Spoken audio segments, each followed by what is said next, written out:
सकाळी सकाळी थंडीच्या दिवसात गरमागरम असा नाश्ता म्हणजे परमसुखच. आज नाश्त्यासाठी बनवले होते मस्त असे स्पंज डोसे.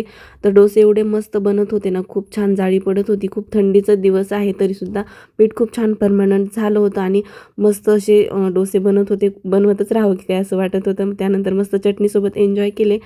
आणि इथे बघा सासूबाईंनी गावाकडून मस्त मेथीची भाजी आणि तुरीच्या शेंगा पाठवल्यात. त्याच इथं शेंगा उकडायला ठेवल्यात. म्हटलं शेंगा उकडतायत तोपर्यंत मेथीची भाजी निवडून घेऊयात.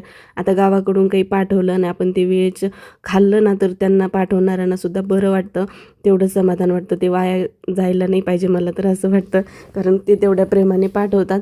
त्यानंतर मस्त अशा शेंगा पण शिजल्या होत्या. मस्त शेंगा खाऊन घेतल्या दुपारच्या वेळेत. नंतर मग संध्याकाळच्या जेवणातसुद्धा गावाकडचीच आठवण झाली होती ह्या भाजलेल्या बट्ट्यांची. तर मग सगळ्यांनाच आवडतात म्हणून मग त्या बनवल्या, पण गावाकडच्या पद्धतीने नाही, पण आप्पे पॅनमध्येच बनवल्या होत्या. पण मस्त झाल्या आणि बट्टी खायची असेल ना तर अशी क्रॅक येईपर्यंत ती भाजून घ्यायची. त्यानंतर क्रॅक आणखी जास्त क्रॅक करून ती तुपात डीप करायची, तेव्हाच ती मस्त लागते. बाकी तुम्हाला वरणबट्टी कशी वाटली ते नक्की सांगा.